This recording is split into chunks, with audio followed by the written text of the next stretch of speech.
बिहार उपचुनाव के नतीजे कैसे आते हैं, इस पर सबकी निगाहें टिकी हुई है। जिन प्रत्याशियों ने चुनाव लड़ा वो तो नतीजे को लेकर उत्सुक हैं ही, वहीं बिहार के लोग भी नतीजे जानने को लेकर बेचैन हैं। पहली बार चुनावी मैदान में उतरी प्रशांत किशोर की जनसुराज पार्टी तो परिवारवाद के मोह से मुक्त है, पर जदयू, भाजपा, हम और आरजेडी ने परिवारवाद का ही सहारा लिया। इसलिए माना जा रहा है कि उम्मीदवारों से अधिक उनके सियासी संरक्षकों की साख ही दांव पर लगी है। रामगढ़ सीट की बात करें तो रामगढ़ सीट आरजेडी की रही है। यहां से आरजेडी ने अपने प्रदेश अध्यक्ष जगदानंद सिंह के बेटे और सांसद सुधाकर सिंह के भाई अजित सिंह को चुनावी मैदान में उतारा है। सुधाकर सिंह के सांसद निर्वाचित होने से यह सीट खाली हुई है। ऐसे में अजित सिंह से अधिक चिंता जगदानंद सिंह और उनके बड़े भाई अजित सिंह के बड़े भाई सुधाकर सिंह की चिंता है। उनकी साख दांव पर लगी है।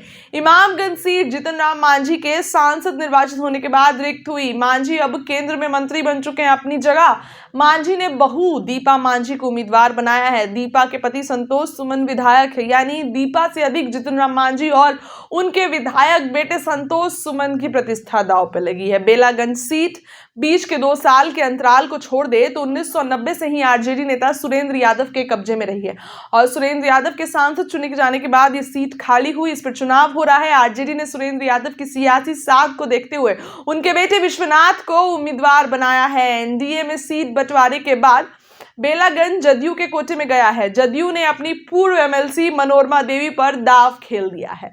दोनों उम्मीदवार दबंग सियासी घराने से ताल्लुक रखते हैं, इसलिए उम्मीदवारों से अधिक उनके सियासी संरक्षकों के रसूख की यहां परीक्षा है। भोजपुर जिले की तरारी सीट की बात करें तो सीपीआई एमएल की सीट रही है। सुदामा प्रसाद यहां से विधायक होते थे, अब वो सांसद बन गए हैं। माले ने राजू यादव को उम्मीदवार बनाया है। दूसरी ओर भाजपा ने अपने कोटे से इस सीट पर पूर्व विधायक सुनील पांडे के बेटे विशाल प्रशांत को टिकट दिया है। हाल ही में दोनों ने बीजेपी ज्वाइन किया था। सुनील पांडे की लोकप्रियता का आलम यह रहा है कि पिछले 6 चुनावों में 4 बार ये सीट उनके ही परिवार में रही है। इसलिए परिणाम जानने की जितनी उत्सुकता सुनील पांडे के परिवार को होगी, उससे कम आम जन को भी नहीं है। प्रशांत किशोर की पार्टी जनसुराज की बात करें तो पहली बार उपचुनाव के जरिए चुनावी मैदान में उतरी है। उन्होंने परिवारवादी राजनीति से परहेज किया है। अच्छे उम्मीदवार भी उतारे हैं। प्रचार के दौरान जनसुराज चुनावी लड़ाई को त्रिकोणीय बनते भी देखी है। 2025 में बिहार में छा जाने का दावा करने वाले प्रशांत किशोर को जनता का समर्थन मिलता है या नहीं, इसकी भी परख उपचुनाव में होनी है। 23 तारीख को मतगणना होगा, सब कुछ पता चल जाएगा। बिहार में तीसरा मजबूत प्लेयर बनने के लिए प्रशांत किशोर ने जिस तरह का माहौल बनाया है, उससे सभी चिंतित हैं।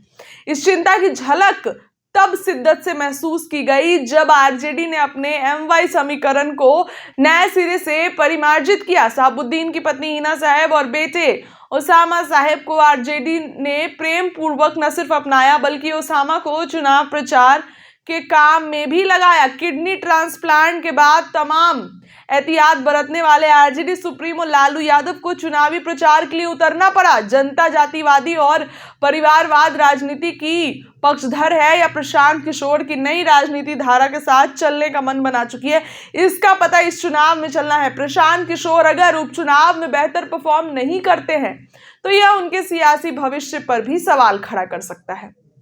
उपचुनाव के नतीजे का सरकार के सेहत पे तो कोई असर नहीं पड़ने वाला है, लेकिन इससे सियासत के ट्रेंड का जरूर पता चल सकता है। परिवारवाद, जातीयता और पैसे की जीत होती है या जनता वैसा फैसला चुनती है जिसके लिए प्रशांत किशोर पदयात्रा से अलग जगाते फिर रहे हैं। बहुत बहुत धन्यवाद।